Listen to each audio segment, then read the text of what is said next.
Joining us now is Taylor Morrison CEO Sheryl Palmer. Welcome back, Sheryl. Good to see you.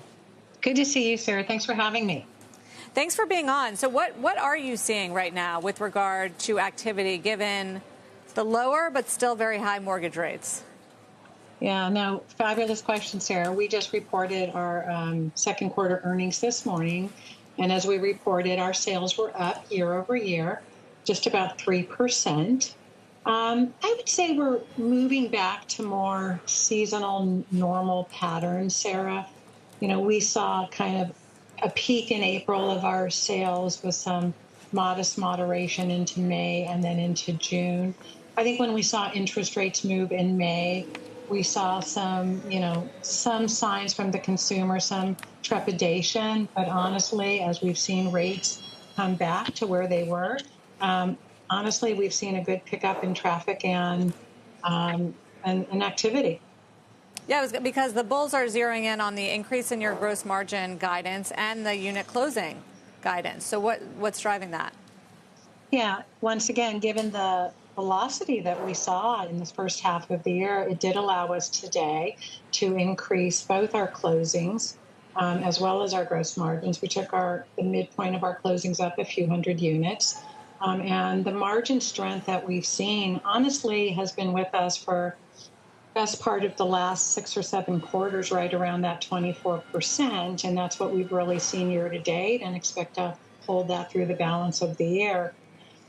Some of that is, and it is certainly kind of relies on the incentive environment based on interest rates. But even as interest rates moved a little bit in the second quarter, we saw a reduction in our incentives. So what does inventory overall look like? Because that's been the story of why prices have remained so high. Is that changing?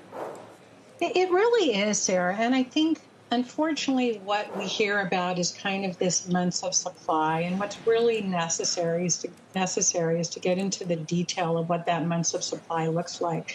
We gave a few examples this morning on our call.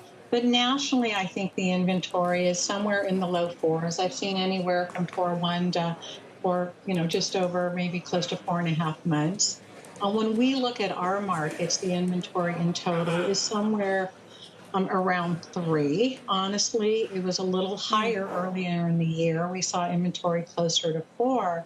But then we've gone through a great deal of analysis, understanding what that inventory really looks like. A great example of that is there's been a lot of discussion around Southwest Florida, Naples. We saw our sales double year over year in Naples. And when we look at the inventory, one of the examples that I think really helps everyone understand, and somewhere like Collier County, when we look at South Collier County, we're seeing nearly 10 months of inventory. When we look in Northwest Colliers County, we're seeing just over 4 months of inventory. And we've actually seen inventory drop across the board since earlier in the year.